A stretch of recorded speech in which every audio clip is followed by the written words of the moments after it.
Since D.W. Griffith's Birth of a Nation in 1915, the black male image has been under assault. There is one thing that does not exist, and it needs to exist. Black male media by black men for black men. I disrespect you respectfully. Respectfully. Oh, this will work. Because we haven't actually done a pod, like an official episode. So Betty White passed, Sidney Poitier just passed, young Dolph was murdered. Like, come up with a plan and stay focused. You know what I mean? Like, stay in control. If you're not in control, you're out of control. I live by that. You know what I mean? Nothing in this world stay the same forever. Everything happened for a reason. With that being said, like in so many words, be true to yourself, be you, be true to your family, loyalty, like, and do on to others you wish them to do on to you. You know he made this song, right, after his tour bus got shot up 100 times. Yeah, I heard. Because this is what, because I remember hearing about that. Because I remember hearing about it because a lot of people were talking about, they keep trying to kill this dude. Yo, the crazy thing is that, like, if you look at the track listing, it's him basically mocking the people that were trying to kill him. Yeah, so young Dolph, we haven't parted since that happened. Yeah. I actually started listening to a bunch of young Dolph post hummus. You feel me? Yeah. So he is pretty fire on the humble though. Yeah, on the humble for real. And I'm not a big Deep South rap fan, so like, I don't really get too heavy into like the real Southern rappers. Yeah, he had some joints. Yeah. Real talk. He had some joints, yo. Real talk. But yeah, so the thing is, after he got killed, they cooked Yo Gotti? Yeah, they killed Yo Gotti on Twitter because he posted some real cryptic tweet, and it was like, it said something like, "I got some questions," and he had like the little emoji like this, like he was thinking or something like that. And then everybody was in the comments like, "No, nigga, you got answers. We know you did." No, nigga, you got answers. They were killing him in the comments. Damn. But yo, they just, I feel like they found the guy. They found the gentleman that did it. I forgot his name. He was actually somebody that was in his immediate circle. You know what I'm saying? Somebody that actually was like, used to wear his chain, the PRE chains. You know what I mean? Like, he used to wear that. Like it was terrible. And the boy only 16 years old. Yeah, I saw the picture. He looked young. But come to find out, he was a straight out menace in the street. Like, he was out there. He was out there in the streets, boy. For real? You know what I mean? So what's he was a whole menace. He was actually involved in several different shootouts. He walked into a mall and shot up not a mall, but he walked into a bowling alley and shot up the bowling alley, hit everybody except for the person he was aiming at. Ended up getting 5 years or something like that. Cause he 16, he was a minor. Ended up getting 5 years. Ended up only doing 2 years because he was telling. You know what I mean? Oh yeah. Funny enough, I wonder if he was probably just a young boy that was. You think like people were hiring him to do their dirt? Yeah. Or you think he was doing it? I mean, we don't know, but we really don't, man. It could be anything, Yeah. People doing the weirdest stuff for nothing nowadays, cuz. Yeah, pretty much. True. You feel me? Especially these young boys, man. It's like young boys, they don't got nothing to do. Life's too easy for them. They trying to make it hard. They gotta kill people. I mean, I wouldn't say life is easy for them, but I would say they ain't got no guidance. Bruh, the only reason I say that, like, if you got enough time to run out here and murder somebody for something stupid, you got too much time on your hands, bro. That's all I'm saying. That's all I'm saying. He said the problem is you niggas got too much time on your hands, right? That's what sound like to me. When you got too much time on your hands and then you fill your empty hands with a gun, somebody getting shot. All right? That's what it is. It sound like to me. And it ain't even gonna make no sense. It don't. But yeah, man. So like, but I know like him and Gotti were beefing for a long time, and apparently it was over a chick.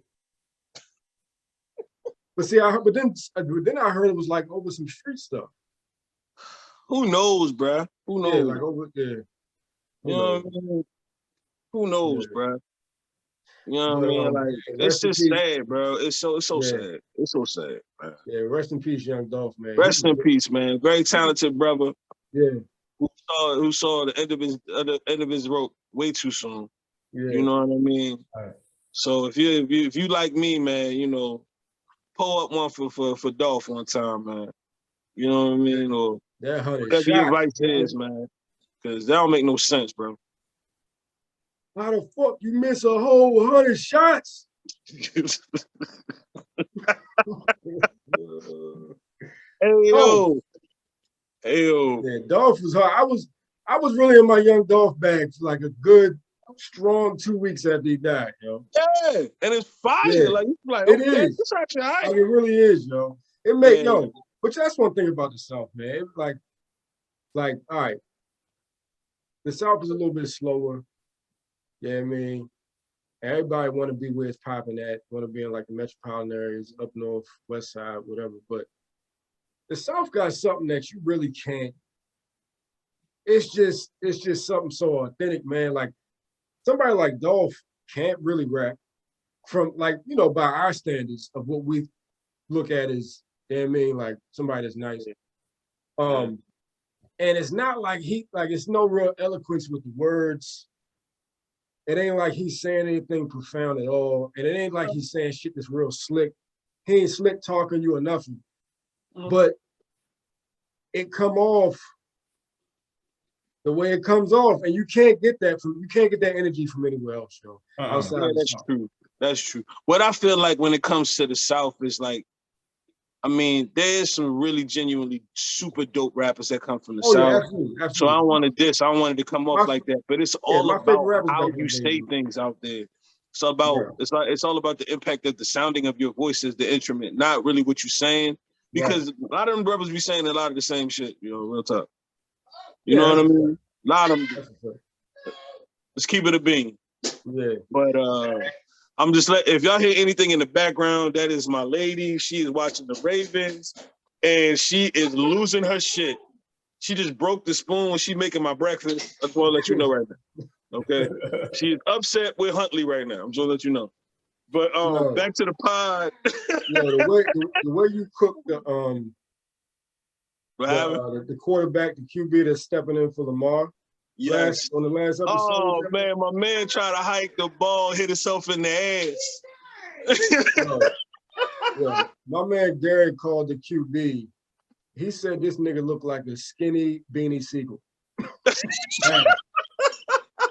Yo, I was like, bro. He like a Broad Street bully for real, cuz. You hear me? You know what I mean? He like a Broad Street bully for real, bro. Yeah, but speaking of, since we're on the music tip, yo, damn, I wish I could have played that. Because you know what I had queued up? What you had queued up, sure? I had that Nas Ugly. Okay. Okay. So, in my opinion, that is, to me, in my opinion, that's this album's version of Store Run for me. The vibe, because Store Run was my favorite joint on King's Disease. On King's Disease 2, right? That's 2, right? Right. So like that joint, when the way the beat come on, and the what he's rapping about, yeah, that's track 1, right? It's ugly outside.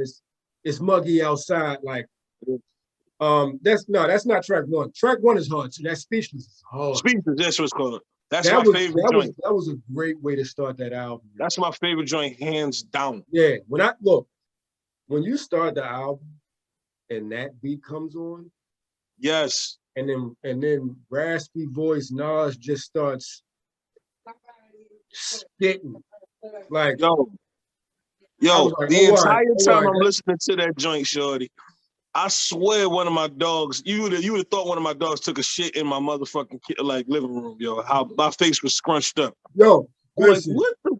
listen. That was one of those, and you know what? Not for nothing, because you know people always say it's kind of cliche, but it's like you get that face like something stink in the room, and you just bobbing your neck, pause. But for real, I can honestly say that album did that.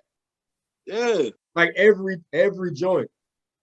Yeah. So I said, the sad thing about it, this is the Nas that we've been waiting for. Like not this particular album, but these last three. Yep. King's Disease 1, 2, and Magic. Yo, like we've been waiting on this for. Yeah, I tweeted one day. I was like, yo, can we please give Hitboy his flowers for single-handedly resurrecting some of our favorite rappers? Word.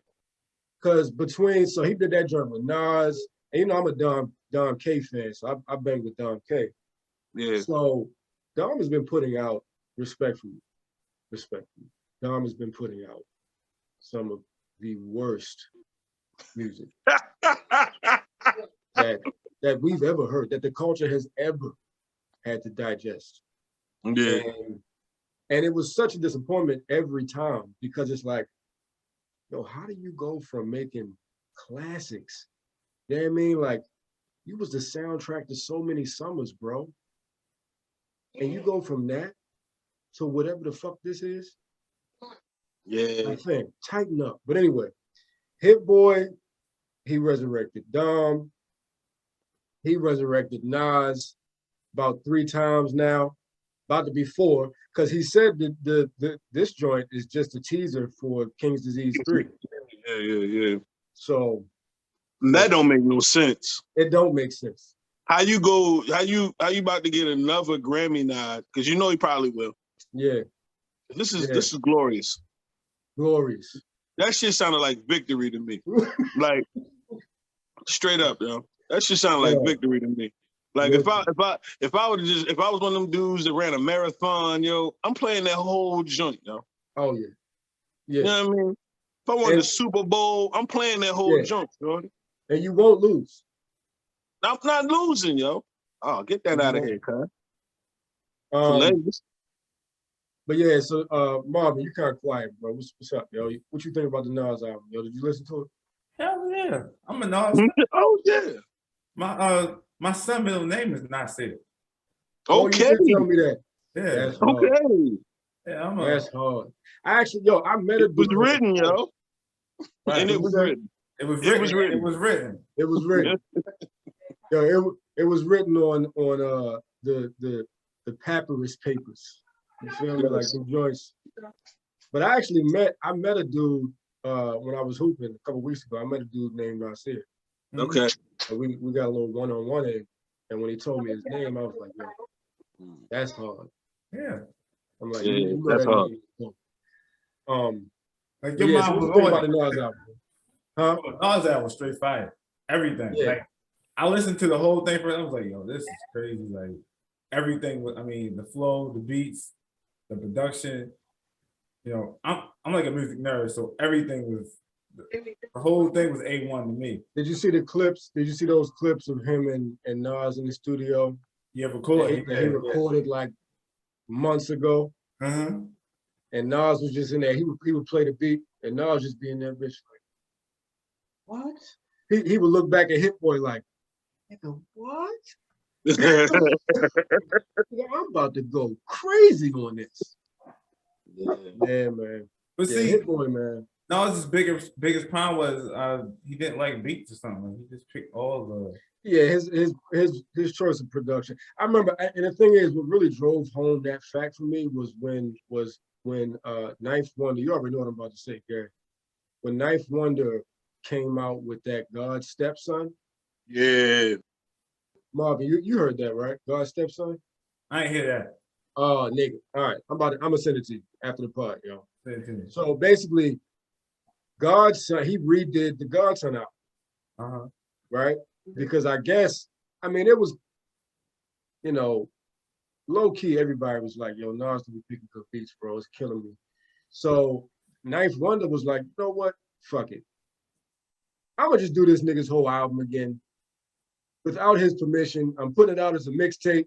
He put that joint out, yo. I did not like. I'm listening to him. I'm like, wait, this a new Nas album?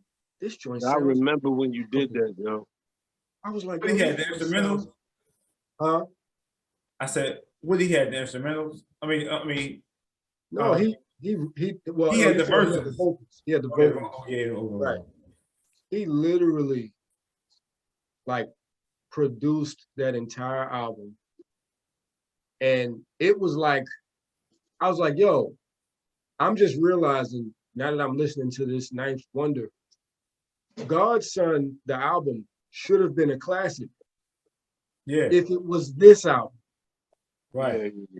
You know what I mean? Like Nas with those beats as opposed to those beats. It makes such a big difference, you know? So like, he really was vibing with Ceylon Remy at the time. It was like, it just wasn't. Because you can tell the difference from the it was written Nas to the I Am Nas, which is all good beats. And then after Steve Stout, after they kind of, what they said the ways, it was like, yo, what happened to the beats that Steve Stout was giving you? Those Stout beats. All that track masters with Steve Stout and all that. I didn't know that. So that was the I Am phase, and it was written. Got you. Yeah, because I Am kind of took a little turn for the worse. But even so, that album was still like, you can play that from one to done for real. Yeah. But after that Nostradamus, it was like, what happened, man? Nasty Nostradamus. Hey yo, that is such a bad song. Nasty Nasta Esco to Escobar back to Nostradamus. Bruh, but that album is so fire on the Humble though. It really is. It is. Yo, in high school, a lot of people say that's a bad album. It's really not though. That's really stupid. That's actually a pretty fire album though. In high school, nobody could tell me that album wasn't amazing. Yeah, yo. When people tried to tell me that, I would look at them like they had 18 heads. I was like, what? Yo, he was trying to compete with Volume 2 though. Yeah. So it's like, and then you're right. You're right. All right. Lil Wayne then was out. Enough with the Hobie Baby Hovenges show. Like I can't do it today. Amen. Y'all niggas. We gotta pay respect to the number one guy in that era, yo, at that time, man. He was a guy. He was. But it's okay. We're not talking about that. We're not about to do that. We ain't about to do that. We ain't gonna make how many times Biggie rhymes is gonna come out your fat lips, boy? Yeah, that's true. Hold on. I'm not a bite. I'm a writer for myself and others. I'm only big enough my brother. Marvin, hey, listen. Marvin keep a holding. He had all the smoke for you, cuz I don't know what you thought you was doing. Marvin keep a Hobie bar in the tuck. You feel me? Marvin, keep a Hobie bar. I'm not a biter. I'm a writer for myself and others. Yo. Oh man. All right, you Ty Boho trying to work it out. All right. So let's move on. I'm gonna give you the last word. I got a buff it, but go ahead. That was you got another bar? I'm gonna let you live on that. Okay. You know he got bars. I know you got another Hobie. You know I got one in the tuck. All right. Let it fly. Let it fly. No, you go ahead. I'm gonna say, I mean, you got it. I mean, because the thing is, we all know that I'm on a ledge all by myself on this whole thing, yo. I'm always gonna be the guy in the opposite of everybody else. Hold up, Gary. What up, cuz? He wrote Still Dre, the entire thing. Hey, bro. No, he did. Hey, bro. He did. But look. At the end of the day,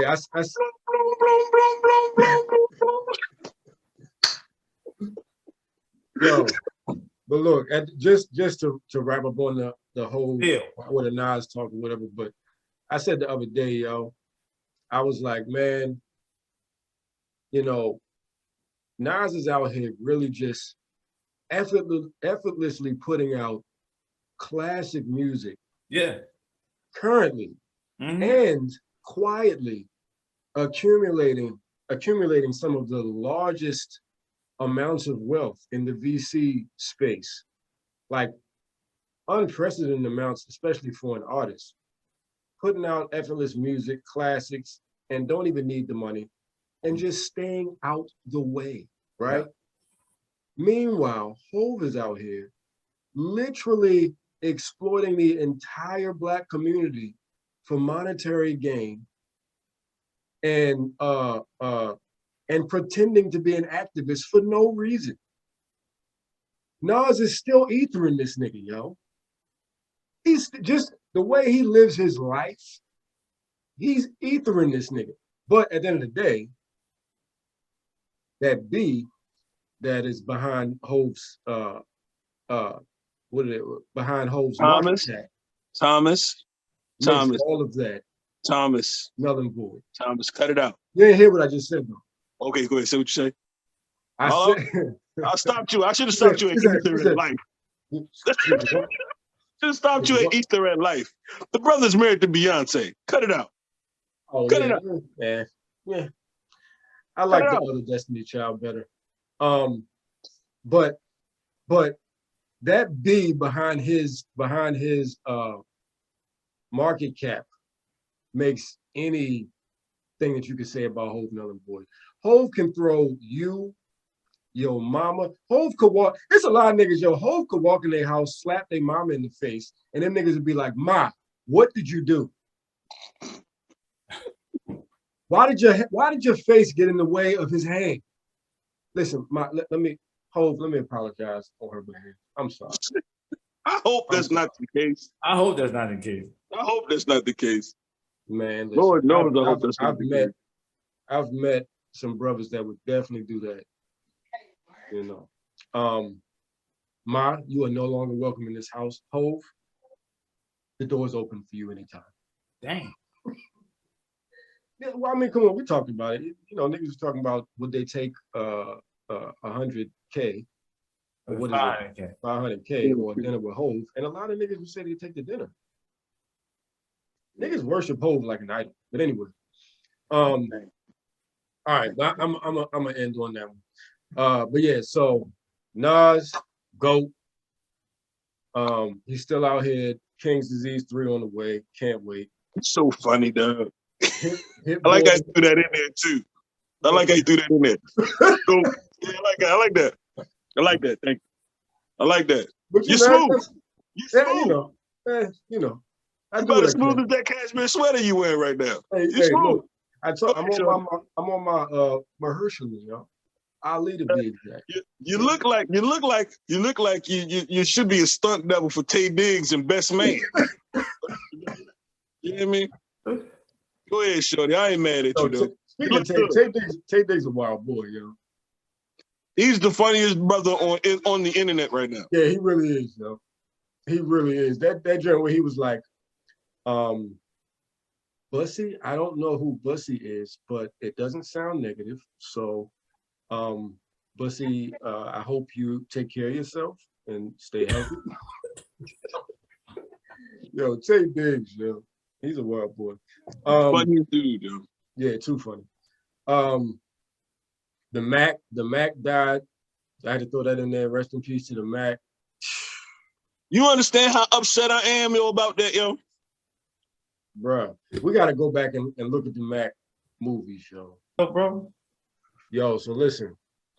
Appreciate you, King. So look, I had these glasses forever, but my eyes aren't bad enough where I really need them.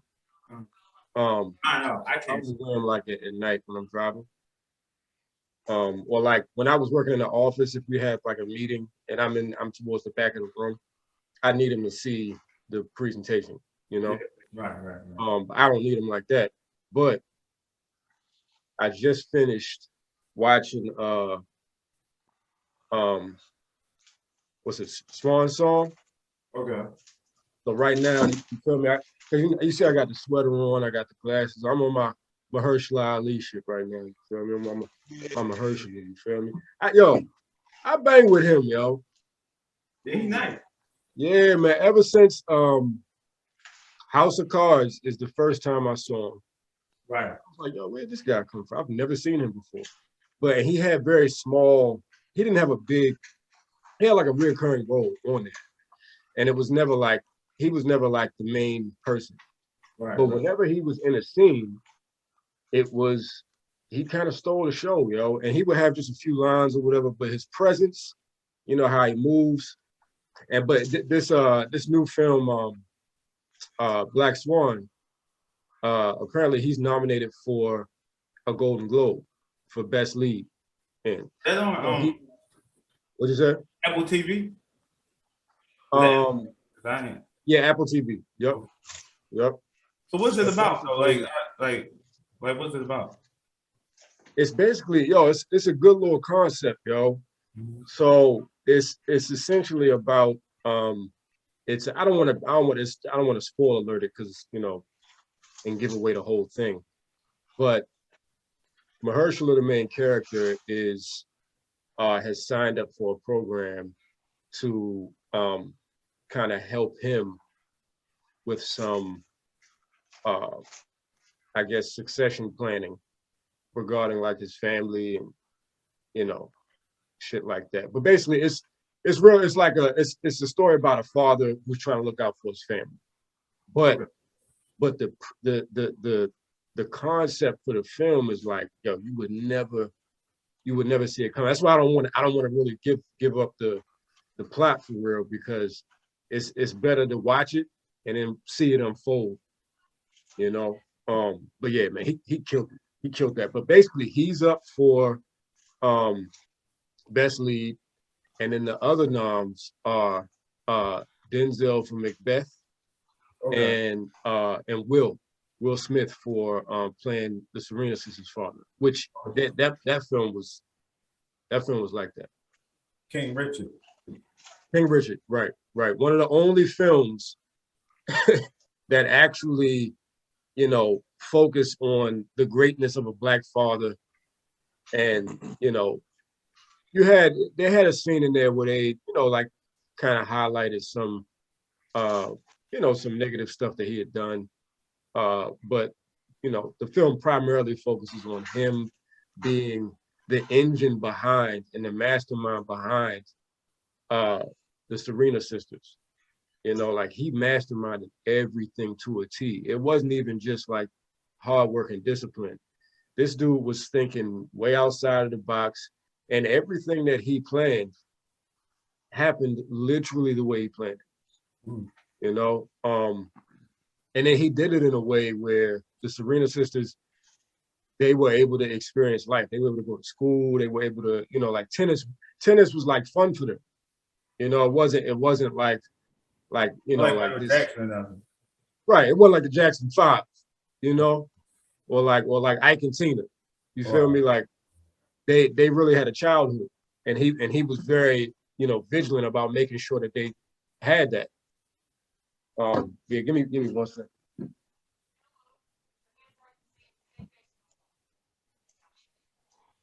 Oh yeah, Marvin, what's up, shorty? What's up, man? Laid back, man. Just chilling. Yeah. You know me, just trying to keep my head above water. Straight up. Both my kids had COVID, so I'm. Oh no. Yeah. Real? Yeah. Hold up. Did you tell me about that? I think so. Yeah. Well, and Logan. How long ago did they have it? Like 2 weeks ago. Oh, okay. Yeah. So they done now. Yeah. Got you. Right. Okay. We had a scale. Yeah, man. Everybody was all negative though. Oh, all right. Nice. Yo, listen, everybody's getting it, bro. Yeah. Everybody getting it on Omarion, yo. And Omarion running rampant, yo. People getting that ice box where your heart used to be, yo. Hey, because he just want to touch people, yo. Right. You know touch. Stay away from me, man. Omarion touching everybody. Yo, did you see the video he put up? And he was like, but I did see he put something out there. So he put a video up. He was like, hi everybody. My name is I'm the artist Omarion. I am not the COVID strand, Omicron. I am Omarion, the artist. Yo. Black folk been calling that joint Omarion. Yo, speaking of new strains, yo, they getting kind of out of control with it now, yo. So the other day, have you heard of the new strain that's out? Yeah, the one from France, right? Yeah. So well, I thought it was in Israel. So basically, I think it's two. Okay, it's a couple of them. It's a couple of them. So this new one, now a lot of people have been saying that because I caught that Omarion. I didn't get the Omicron joint, but I caught the vid. And so I was quarantined for 10 days or whatever. But after I was done, I was like, yo, that joint was like the flu, shorty. It really was like the flu. Now I know people that had like some more extreme symptoms, like they lost their taste and smell. My stepsister, she's having like respiratory issues now. Is she still there? She already Nah, she's done quarantining, but she had some long term, like, well, not long. It's not long term yet, but the respiratory issues kind of spilled over into after her, the COVID was gone. I'm sorry to hear that. Man. Yeah, so she's consulting with the doctors, and they gave her like steroids, like to help with her lungs, I guess, to reinvigorate the lungs or whatever, because she can't take deep breaths. Yeah. So, but I mean, she's good. She's recovering, bouncing back. But so basically, this new strand. But anyway, so the new strand, because people have been saying this shit might just be the flu, and they're giving a lot of flu cases the COVID label. The new one is apparently a hybrid of the flu and COVID. Yeah. And coronavirus. So guess what the name of it is, y'all? Flurona? Yo, Gary, they calling this joint Flurona, yo. No, they not, yo. Yeah. Why they really doing this, yo? Yeah. She said they had a baby. Yeah. So, yo, when I saw that, I was like, all right, man, they don't even care no more. So I don't know if you saw, but Israel is, you gotta figure out what's going on around the world to figure out what might happen here. So they already their second booster. I'm like, well, I ain't taking more needles, man. Like, that's it. Right, yo, I'm Gucci. This is it for me. Play with me 3 times. Because that's it. Right. Have me out here a couple of shots. That's right. Not to say that people should not get vaccinated. I do not. Whatever your preference is, you should do that. Oh, yeah, right? Do it. Because I don't want to say that people shouldn't get, the jab. But oh man, it was something else I was about. Oh, with Israel. So Israel was the first population to have their entire population, or they were the first ones to have their population vaccinated above 50%. So they pretty much had their folks vaccinated early, like for the first half of 2020, right? And so Israel has kind of been the kind of litmus, or everybody kind of follows behind Israel and sees like how the vaccine is working out efficacy wise, because they had the most people vaccinated and they had it done the earliest. And so what happened is they started getting spikes in COVID in the summertime. And they were the first ones to start getting the spikes. So when in the States, when they started saying, okay, well, we think you're going to need a third shot, which is a booster shot, Israel was the first one to find that out, because they were like, wait, why is COVID spiking? Because we got most of our people vaccinated early. So how is this happening? And then that's when they kind of got to they had the realization that the vaccine wasn't as effective as they thought it would be. And it wears off, What'd you say?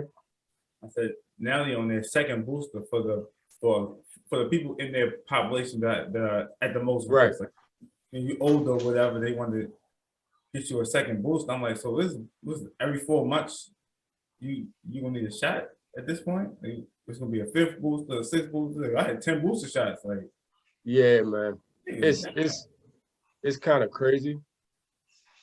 So I don't even know, man. It's kind of wild. Yo, real what's quick, up? right? So last night, I love my documentary shit. So something called the Trial 4. You gotta check it out. It was on Netflix. That's Netflix? Oh, Yeah, I heard about it. what's it called? Trial 4. Trial Yeah, 4. What's it I seen about? the previews. Yeah. So it's a dude from Boston back in the early 90s they said that he had killed a cop, right?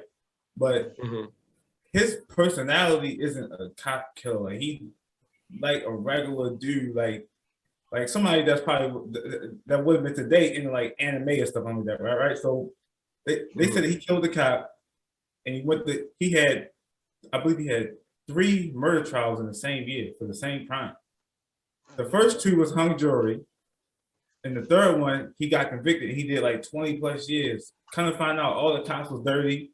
They planted evidence, and they hid all of this information from his defense team at the time. And the cop that got killed, he was known for like sort of fudging records on people. So he had a list of enemies that could have been anybody because he put so many people in jail that they were like, bro, this dude could have enemies all over the place.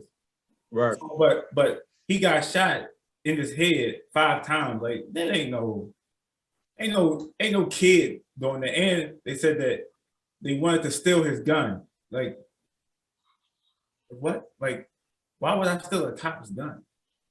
Like what am I gonna do with that? But go to jail. So yeah, that's the thing when when it comes to accusing black dude of doing something, criminalizing a black dude, the story don't need to really make sense. It don't really need to add up. Then they started getting deep into the case. It's like, well, this evidence was withheld from his defense attorneys, and I'm like, so everybody in the chain should have to go to jail. Like everybody just said that, hey man, and the judge that kept trying him over and over, despite them getting hung juries twice. Right. The judge that was like, I'm gonna keep trying this case. The black DA that was like, we're gonna keep trying this case until we get a conviction. Damn. Yeah, that reminds me of what's the doc on the Baltimore cop? Slow Hustle. Yeah, Slow Hustle. Slow Hustle. I watched that recently. Because what's his name? We talked about it last time. That's what I got. I checked it out right after the last pod that we did. Because we talked about it. Did we talk about it on the pod? Yeah, we started talking about. I think you saw it twice, right? Marvin, you said no, we talked about it over text. It wasn't on the pod. It was over text. No, it was on the pod. Yo, Marvin told me he saw it twice. Yeah. Oh, okay. Yeah, that joint was crazy, man. And I hit up one of my frat brothers. I hit up one of my frat brothers he's a cop in Baltimore, and he's pretty high up. And I was like, yo, have you heard of this doc? And he was like, nah. And he was like, what's it about? And I told him, and he was like, oh yeah, that makes sense. He said, Baltimore police, Baltimore PD, NYPD, and LAPD.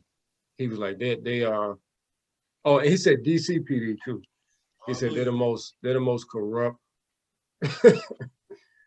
police departments. I don't know too many people that grew up in the city that did not have an interaction with the gun squad. That's the gun trace task force they were talking about. Oh, okay, got you. One of those faces, one of those white dude faces, I remember distinctly. He probably digging in my pockets back in the day.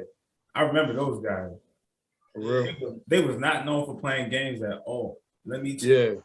Yo, I seen them hit somebody so hard that the dude got hit by the gun squad and he kept running. Like the dude hit him and he hit him so hard he stumbled into a run.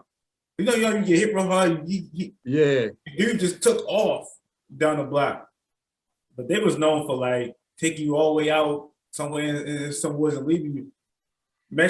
Like they would have those plastic cuffs on your wrist. They were like, them in joints. the woods, they would rough you up, and you had to walk. You had to figure out. So if you from East Baltimore, they took you to West Baltimore. You gotta walk back or figure some shit out. And that's before Uber and Lyft. Yeah. So you gotta catch a hack, walk. Some niggas had to walk. Damn, yo.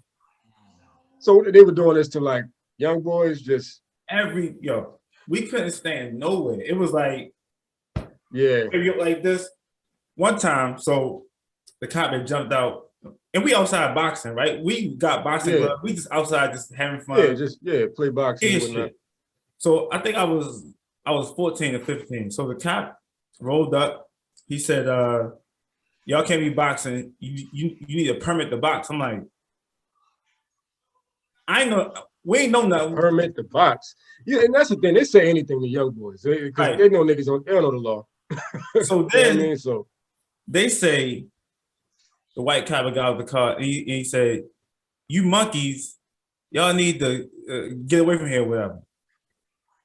So I'm dying laughing. I'm dying laughing because I'm like, because I experienced a little bit of racism, but from a young boy growing up. Right. But I'm like, wow, they really talk like that. So I'm dying, I'm laughing my ass off. But I got my back to him, and I think the shit is hilarious.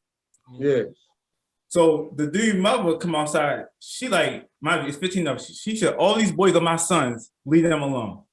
And the shit is funny. Yeah, that's back in the day when the black community was still a community. So another car pulled up. A white lady got out of the car, and she's like, "Some bitch go in the house." And I'm like, "Whoa, that's good." So my homeboy behind me, he right behind me, but he facing them.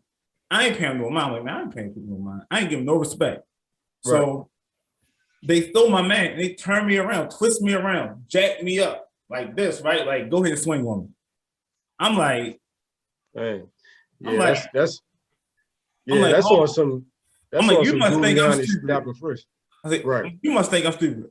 I said, I ain't swinging on you, but you can't get your hands on my clothes. This shit is I was like, so you can get off my shit because my shit kind of new. So you ain't got. Yo said, I just copped this iceberg. I just came from downtown locker room. Yo, do me like iceberg that? tea from Mondawmin Mall, man. Nigga, oh yeah, you on the east side, so you ain't go to Mondawmin. I had a brand new fat farm on. Nigga, what you talking about? So iceberg and fat farm was the I was like, yo, that was it. That was it back in the day. Why though? Yeah, no one knows why. I told the cop, I was like, but you can take that badge off, that gun off. We can go right here if you really want to do it. Like, I ain't scared to take I ain't scared to fight, but you got the badge, the gun, we can't do it like that. But you take the badge off and Yeah, man. My little cousin got beat up by Baltimore police. Mareka. Mm-hmm. Yeah, she got beat up.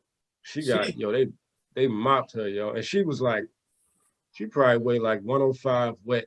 You feel me? Like, she's small, skinny. And it was like a routine traffic stop, and then they gave her a ticket. And she Mareka, man, she wild. So, but she didn't do nothing crazy. She was just being spicy. But she signed the book, and then she took her copy off and gave him the book back. Oh. So instead of him ripping it off, she ripped it off herself and then gave him the book back.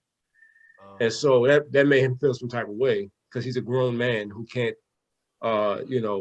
control his own emotions. So he tells her, get out the car. And she's like, get out the car for what? I already got my ticket.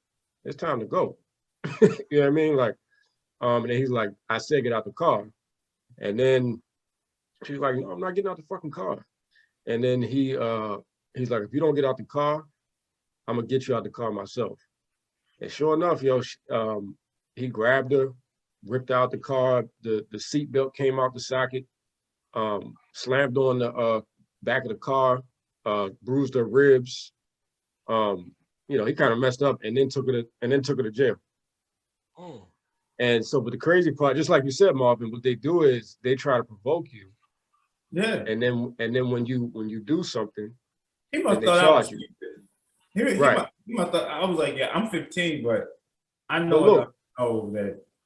Take the badge. Look, that's That's what they did to my cousin. So basically, she filed suit against them for that, and she ended up losing and being charged with something because when he yanked her out the car, you know, as a knee-jerk reaction, she tried to protect herself, and so she was charged with like assault of a police officer, something like that. But that's what they do. So like when a lot of times they'll be beating somebody up or, you know, taking somebody down, and they'll be saying, stop resisting the whole time, because that creates a narrative that they aren't the aggressors and the victim is the aggressor, right? Because once they start saying that word, they know if they on camera or they being recorded, because those cars, the car starts recording before they get out, right? Right. So all they gotta say is stop resisting, and that's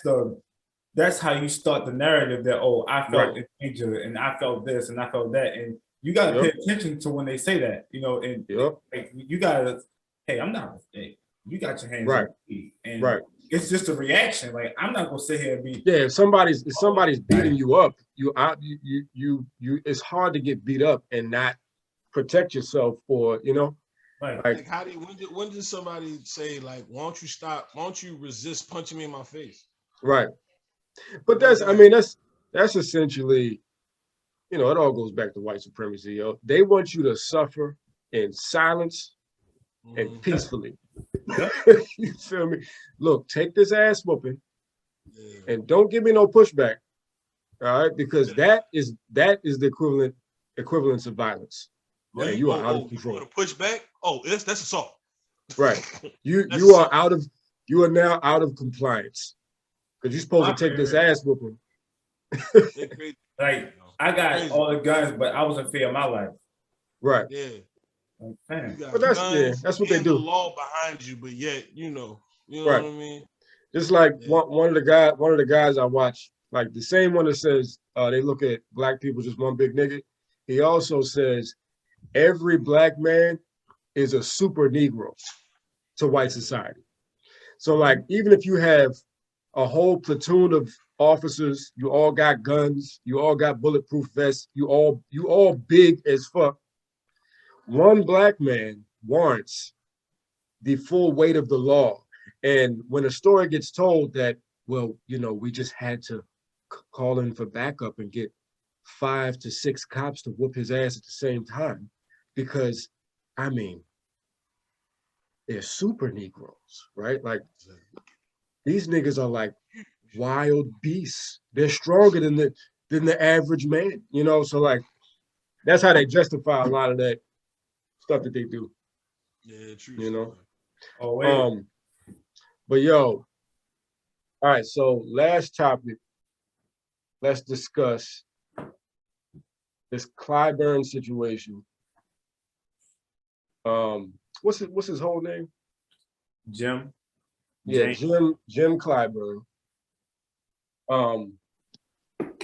Who is he's a congressman, right? Yep. Yeah. What's his district? South Carolina. Okay, that makes sense. Represent South Carolina. So basically, yet another black politician, and he's an older. I mean, everybody knows Jim Clyburn. He's been around forever. This nigga's 1,000 years old, Joe. Him and Frederick Douglass were collaborating on projects back in the day. But yeah, so like, yet another politician who is unapologetically throwing the entire black community under the bus. He's been asked about, you know, reparations. He's been asked about, actually, you know what? This is one thing you didn't mention, Marvin. You should put a clip, insert a clip of him saying Yeah, we'll put a clip in there. Okay. But basically in the clip that I'm gonna put up, he is essentially being asked. This is the clip that I saw when he's being asked on CNN. I saw one where he was real like spicy to a constituent about the same. Well, that one too. When a constituent was asking about reparations and a black policy, any black policies coming out of the Democratic Party, and he kind of just blew him off and was like, "No, that ain't happening. We ain't doing none of that." But there's a more recent clip of him on CNN And the anchor is asking him, you know, Biden's in there, and you did a lot to make sure that happened. What do you want for your constituents? What do you want to see from Joe Biden? And this plantation buck starts laughing, talking about, I don't want nothing out of that Biden. I don't need other. All I need is, you know, the freedoms and the happiness of my peoples. Pursuit of a perfect union. How do you want Joe Biden to pay you back?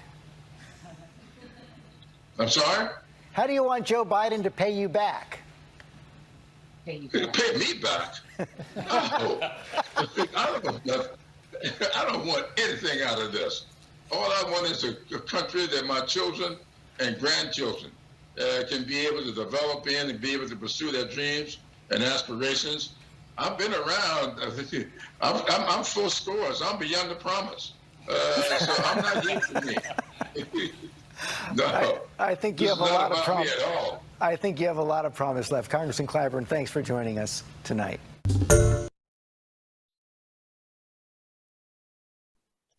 Then, so you just got somebody elected. They ask you, what do you want them to do for your constituents? And you say nothing, literally nothing. Then after that, and not even that long after that, he passes a bill and celebrates a bill passing that gives a bunch of land to Native Americans and says, we're happy that, you know, to pass this bill. This is landmark legislation, and it's needed because the Native American community needs this. And essentially, he just, I don't know. I mean, it's like these niggas catch amnesia. It's like, you do know that we see you speaking out of both sides of your mouth, throwing us under the bus on one end, and then celebrating, you know, a win that you've pushed for a community that has nothing to do with you. You do, and it's not to say that been recorded, right? Shouldn't get it. I'm not saying they shouldn't get it, but you know, what'd you say, Bob? No, I was saying what you saying, like yo, you do realize this is being recorded, right? Like you do realize that we see you talking you realize that yesterday did happen, right? Right. Like you just did, that wasn't that long ago, so it wasn't like we forgot. You literally just did it. So, but you know, this is indicative of, you know, like the Democratic Party, you know, it's a typical situation. Anything for Black people, political non-starter. Anything for, you know, people of color, Native Americans, so on and so forth, is permissible, you know? Right.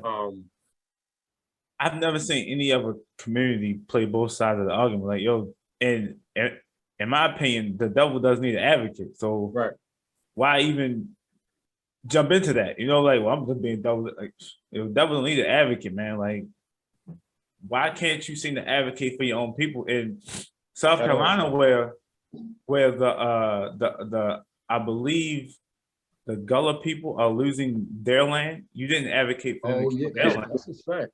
That's a fact. The Gullah people, yeah, that's a fact. So why you didn't have that same energy for them people? Think about that. Yeah. Well, where's the representation? Right. You had the advocacy at. Right.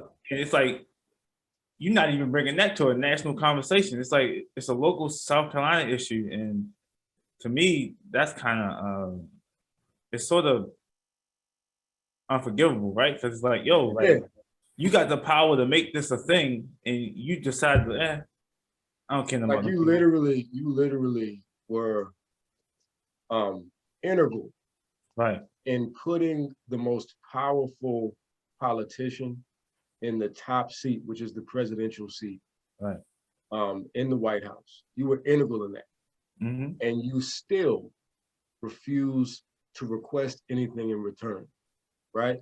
It like that situation is a microcosm. If you need to see anything that sums up Black people's relationship with their politics, that pretty much sums it up. It's like we will do everything, get nothing in return, and watch everybody else get stuff in return. And they didn't even vote anywhere near Plus, to the percentage that we did for you. He could probably say, well, those people aren't in my district. So that's therefore not in my direct interest. They don't vote for me, so I ain't got to do nothing for them. Yeah, but the Native Americans. However, but also, like you about to say, yeah, that's not your interest either. And you won't do nothing that's really in the national interest for everybody here. But that's the same kind of position Obama took when he was in office. When it's like every time he got pressed by the Black community or Tavis Smiley or Cornel West, because they were the only ones really pressed. I'm not just Black American president. To do it, right, exactly. So he would just say, I'm not just the president of Black America. Oh, okay, well, that doesn't answer my question. What are you gonna do? You know, you're also not just the president of LGBTQ people, but you did some shit for them. You're also not the president of, you know, undocumented immigrants, but you did something for them. Like, that response is only, you know, permissible when it comes to us. Yep. And it's not even, and honestly, it's not even politicians' fault because they know that we are going to put up with it. Like, they know that Black people say that to other Black people. Right. You know? How many people? I can't tell you how many people I've been like. They're like, well, he's not the president of this Black. I'm like, what? Right. Like, what does that mean? What does that mean? Like, yo, Gary, I do want Gary to chime in and just because I just want you to. So, Gary, I'm gonna show you a picture of. Do you know who Jim Clyburn is? Nah, I never heard of the brother. Okay, so I'm gonna show you a picture of him, and so you can have a little cook-off, yo. Okay. Because this Negro looks like he is straight out of. All right, this is him right here. Oh, is he African? No, he look Haitian as shit though. For real. real. Look, now I'm gonna let you hear him speak real quick, so you can see what I mean. Because he literally sounds like he might have just escaped the plantation. That's crazy though. That's the brother that y'all was talking about, yo? Yep. That's the brother? So listen to this nigga talk. Like he looked like he was raised off of chitlins though. At one point, positive, another point, not positive. So I got pretty concerned about that. And I called him. There's no question, yo. He didn't grow up on no collard greens. He had real collard greens. He had real chitlins.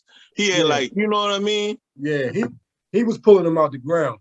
It's real neck bones going on over there, cuz. Yeah. I understand real neck bones. Yeah, he had real neck bones, yo. He had real like smoked turkey necks in his damn greens, yo.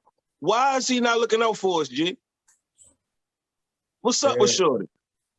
Yeah, but you know that's how they get down, man. And you know, you talk to the older generation, especially that civil rights, because he's from that civil rights era. That's what I'm saying. And they don't really want anything from white folk. I got the dude Lennox, and we about to wrap up in a second. But the dude Lennox that we interviewed, the political campaign consultant. Yeah. So he was in Tennessee. Was it Tennessee? I think he was in Tennessee for a while for a contract. And he was like, man, it really opened my eyes to politics in the South, specifically Black politics. He was like, man, I would go into certain rooms. And he said one of the Black people down there told him straight up one time, they were like, you know, we might have to talk to you about how, you know, how you're kind of approaching this and moving around. And he was like, what's the problem? And they were like, well, you know, you're pretty aggressive. Like you just talk to, you know, you just go and talk to these people and you're joking around. And so, and he was like, I don't get it. What do you mean?